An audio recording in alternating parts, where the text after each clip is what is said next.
L'ultra, c'est pas juste le samedi quand tu vas au match de 19h à 21h. C'est un mode de vie, c'est une façon de penser. On n'a pas d'autre place que le stade Abbé Deschamps et la tribune Leclerc un soir de match de la J1. Enfin, je m'imagine pas autre part en fait un soir de match. C'est notre endroit, c'est notre maison et c'est le territoire qu'on doit garder.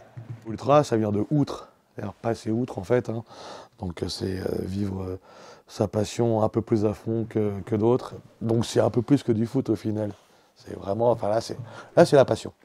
Puis c'est une mentalité quoi. Il y a beaucoup de gens qui peuvent pas comprendre, mais c'est une mentalité.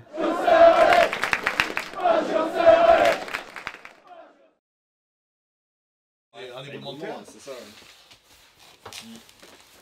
Je choupe, j'ai bientôt 40 ans malheureusement. Je suis chauffeur-livreur pour une boîte de blanchisserie et je suis président des Ultra Auxerre. Pierrot, bientôt 35 ans, et fonctionnaire. Petit, vu que j'habite à côté d'Auxerre, je venais régulièrement au stade, parce qu'on a tous commencé comme ça, des invitations, ton club de foot qui te donne une place, 2 places. Je m'appelle Flo, je fais partie des Ultra Auxerre, je travaille dans le BTP. Je suis né à Auxerre, j'habite pas loin d'Auxerre, ça a toujours été Auxerre et dans mon cœur. C'est supporte ta ville quoi, enfin, c'est normal quoi. De l'attitude. Vas-y, continue un peu. Ah non, attends. Marcher devant, dans les roseaux. Par-dessus les temps, soudain j'ai vu passer les oies sauvages. Elles s'en allaient vers le Méditerranée. Faut se mettre le bus en bas. Vol de perdreau par-dessus les champs. Monter dans les nuages. La forêt chantait. Les ateliers, moi ce que j'aime bien, c'est que là, tu vas avoir des gens qui vont venir, qui viennent au stade et qui ont envie de s'intégrer au mouvement ultra. Moi, c'est comme ça que je me suis intégré au groupe parce que je venais aux ateliers et puis plus tu fais d'ateliers, après tu fais des déplacements, machin, les gens ils commencent à te connaître. C'est un moment où des fois c'est avant match, machin, donc ouais, c'est le point de rassemblement le matin et puis l'après-midi, voilà, après t'es encore avec tes potes, machin. Et mon épagnol. Attends. Ah ouais.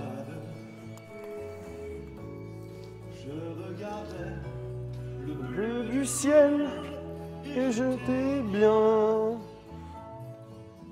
En tendeur, si on travaille non-stop, il y a une bonne semaine et demie. Oh ouais, facile, ouais. Voilà, c'était vendredi, c'était des samedis, des dimanches matins.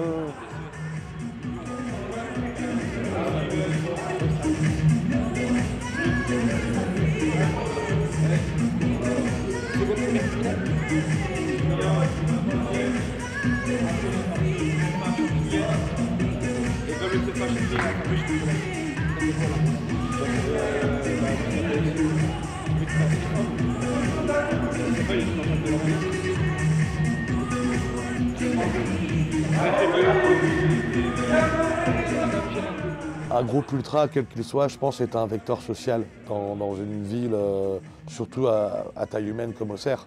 C'est sûr que quand c'est à Paris, bon, un groupe de 900 personnes, ça ne correspond à rien du tout.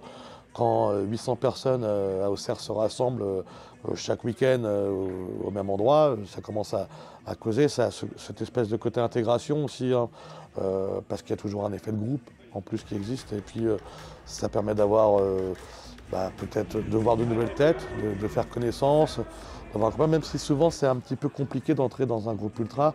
Au final, quand on entrouvre un petit peu les portes, on peut commencer à échanger avec des nouvelles personnes. Et je pense que c'est ça le côté famille, c'est qu'après, ensuite on les retrouve hors football finalement.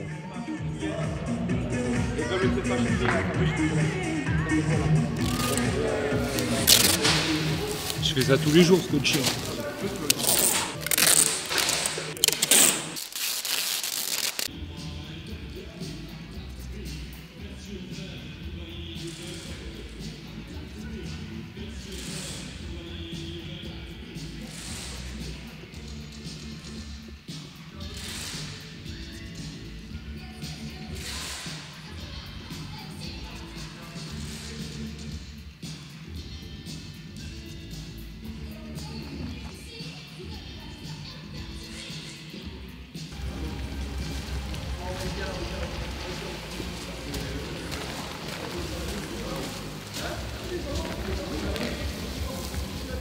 Par rapport au club de Ligue 1, Ligue 2, tu es dans une des villes de France qui est la moins peuplée. On compte à peu près 40 000 habitants à Auxerre.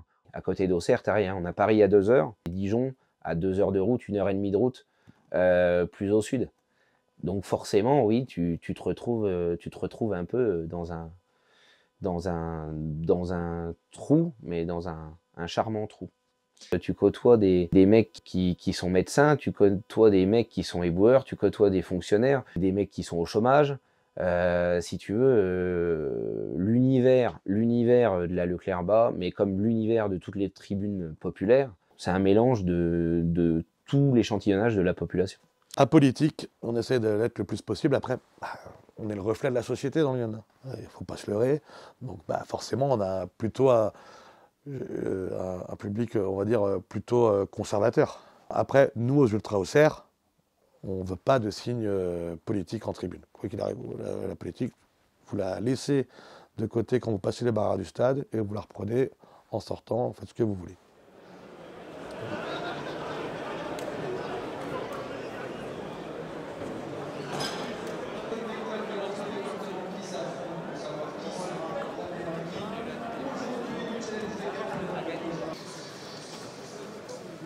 Ce début de Ligue 2, forcément, c'est une catastrophe pour une ville comme Auxerre, mais comme ça l'a été pour des villes petites ou moyennes, comme Sedan, comme des équipes qui ont vite disparu. Regarde actuellement Le Mans, Nancy, et je peux en aligner des dizaines comme ça. Des équipes qui ont perdu de leur lustre d'antan, parce que le football, au détour des années 2000-2010, s'est accéléré. Il a pris un train d'enfer, un TGV même, on peut le dire. Ça a été la course au pognon, ça a été la course à l'argent, et il n'y a plus de place, clairement, c'est malheureux. Mais tu n'as plus de place aujourd'hui pour les clubs mythiques d'antan.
Tous les ultras de France se battent d'une façon ou d'une autre contre ce foot qui devient de moins en moins populaire, qui devient de plus en plus, si tu veux, c'est le tout pour l'argent, le tout pour le pognon, et si tu veux, le supporter, il est mis clairement de côté. Et justement, que par exemple ça soit James Wu, milliardaire chinois, toi ça te fait quelque chose ou pas? Quand t'as su qu'il allait reprendre le club? Je vais te dire un truc, tu peux faire le parallèle avec Sochaux. Nous, on a eu le bon milliardaire, eux, ils ont eu le mauvais milliardaire. Zou, aujourd'hui, c'est une chance énorme pour la JA, pour les ultras, sauf que demain, Zou peut aussi prendre ses clics et ses claques, et tu peux tomber très bas.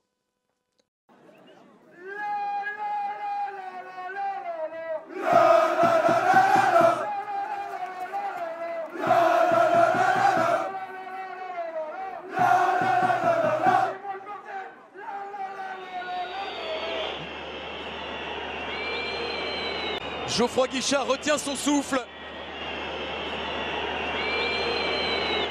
Les Stéphanois retiennent leur souffle. Les Auxerrois espèrent. espèrent que leur capitaine Birama Touré, leur capitaine exemplaire marque. Touré, but. Auxerre est en Ligue 1. Auxerre 10 ans après retrouve la Ligue 1. Auxerre retrouve l'élite. Ah, c'était un sacré moment, hein. Ah, vache. Ça faisait plaisir, quoi. T'es content parce que ça fait... Nous, moi, à mon âge, j'ai jamais connu la JA, par exemple, faire une Ligue des Champions, un truc comme ça. Bah, c'est mon père qui m'a raconté ça, donc j'ai toujours voulu revivre la Ligue 1, espérer revivre une Ligue des Champions, mais ça, c'est pas sûr, mais bon, on rêve toujours, quoi. Ouais, non, c'était plus qu'une libération. Enfin, c'était enfin, quoi.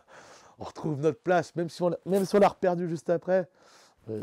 C'est pas grave, en fait, on a retrouvé un truc, quoi. On a retrouvé du football à la Baie des Champs, de l'ambiance au stade, enfin de tout, quoi. Et t'étais au stade, t'étais à Geoffroy Guichard Ouais. Et c'était quoi ta réaction au final? Je crois que j'ai pleuré. De joie, hein, attention, mais... ouais, je crois que j'ai pleuré de joie. Parce que... ça faisait trop longtemps. En plus, on y va au péno, quoi. Je suis resté figé, enfin, j'étais contre la vitre du parquage à Geoffroy Guichard et si tu veux, j'ai regardé tout le stade. Bon, j'ai regardé cet attroupement parce que Saint-Étienne, c'était le chaos complet aussi. Quand tu es supporter ultra de Saint-Étienne, ce soir-là, c'est tout juste horrible. Tu as envie de tout casser et c'est pour ça que moi, tout le procès qu'il y a eu derrière sur la place publique, tu vois, quand tu n'es pas ultra, justement, tu condamnes très très vite les gens et tu condamnes très vite les choses. Quand tu es ultra, la rage que tu as, quand tu vois ton équipe, surtout une équipe qui a sombré comme ils ont sombré avec les joueurs qu'ils avaient, moi ce soir-là, je les ai pleinement compris. Les Stéphanois, je les ai pleinement compris parce que ce qui s'est passé à Geoffroy Guichard, clairement, c'était un peu ce qui s'était passé 10 ans auparavant à la Baie des Champs face à Montpellier. Et quand tu sacrifies ton temps, quand tu sacrifies ton pognon pour ton équipe, que tu te déplaces et que tu vois des mecs qui mouillent pas le maillot, qui font aucun effort pour le blason, ou très peu du moins, bah clairement t'as la rage.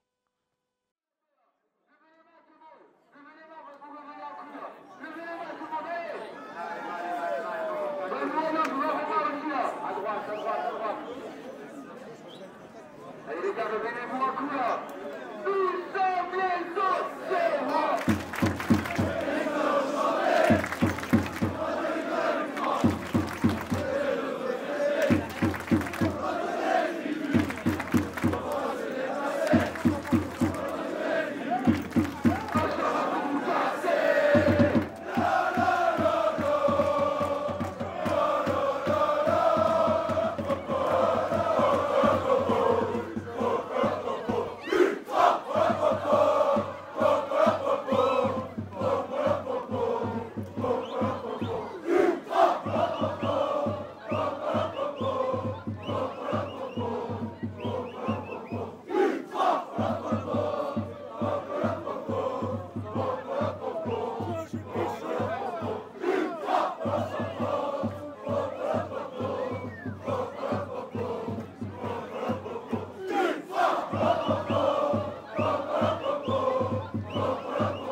Dans le monde ultra, je trouve que de toute façon, ça va de plus en plus trop loin sur certains trucs.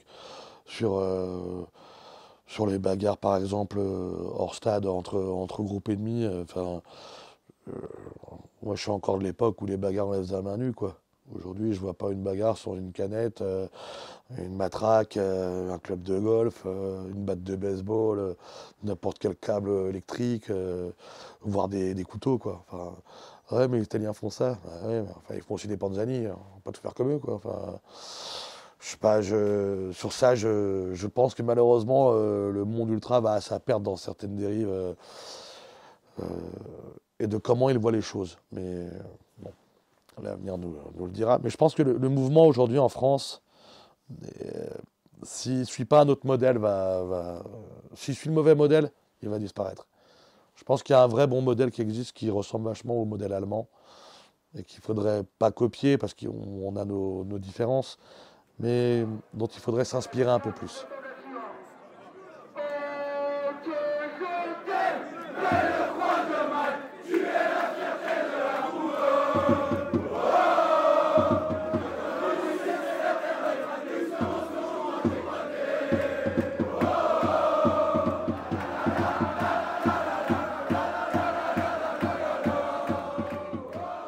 En Allemagne, même en D3 allemande, voire sur certains matchs de D4 de Regionalliga, les services d'ordre arrivent à gérer quasiment 1000 supporters adverses, quand c'est pas 2000 ou 3000. Hein.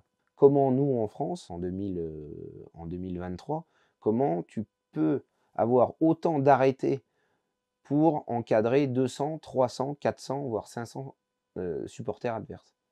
Il faut m'expliquer. Si ça, c'est pas de l'incompétence, depuis des années et des années, les Allemands y arrivent. Pourquoi on ne va pas chercher à se rapprocher du modèle allemand, par exemple? Pourquoi on ne fait pas ça? C'est qu'il y a juste, on n'est clairement pas un pays de football, on n'est pas un pays de sport tout court, c'est tout. On sait organiser le Tour de France, voilà, c'est convivial, c'est bien. Roland-Garros, c'est bien, c'est un public tranquille. Tout ce qui touche au football, on ne sait pas, et de mon humble avis, on ne saura jamais organiser quelque chose de viable.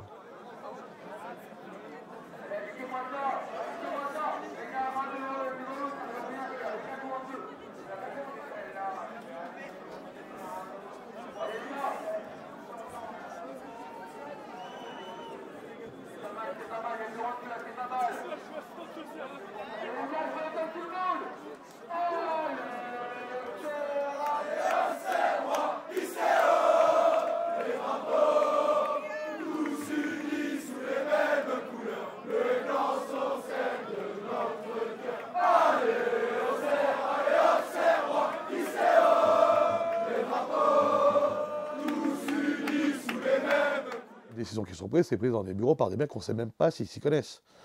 Donc ça c'est clair et net.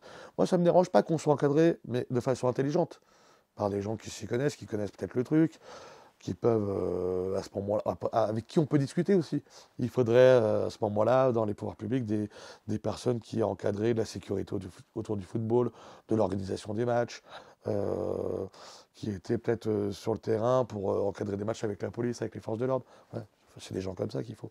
Il faut à la fois que les ultras soient un peu moins figés sur leur position et que les pouvoirs publics, eux, soient un peu plus lisses et travaillent un peu plus vite. Je pense que c'est comme ça qu'on pourra travailler, et en mettant peut-être un petit peu plus de monde autour de la table, parce que la France, elle est très, très éclectique. Au nord, c'est assez anglais, c'est limite saxon. À l'est, c'est des gens plus calmes. Il y a les Bretons, il y a aussi les gens vachement méditerranéens, les gens du sud-ouest qui ont aussi une autre mentalité, plus Qatar par exemple. Et on a chacun nos spécificités. Et du coup, en fait, il y a peut-être des gens qui ont d'autres ressentis. Donc peut-être mettre un petit peu tout le monde autour de la table. Je pense que c'est comme ça qu'on doit avancer, mais pas que dans le monde ultra d'ailleurs, dans le foot et dans la société en général.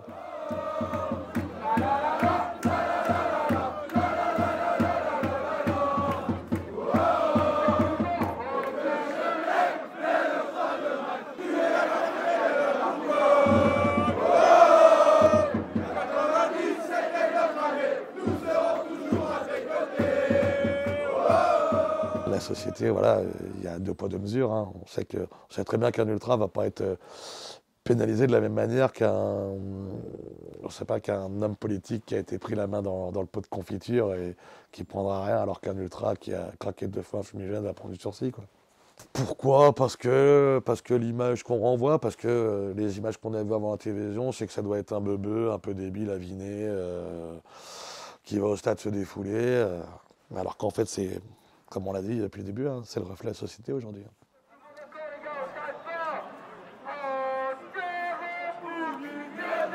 Nous avons su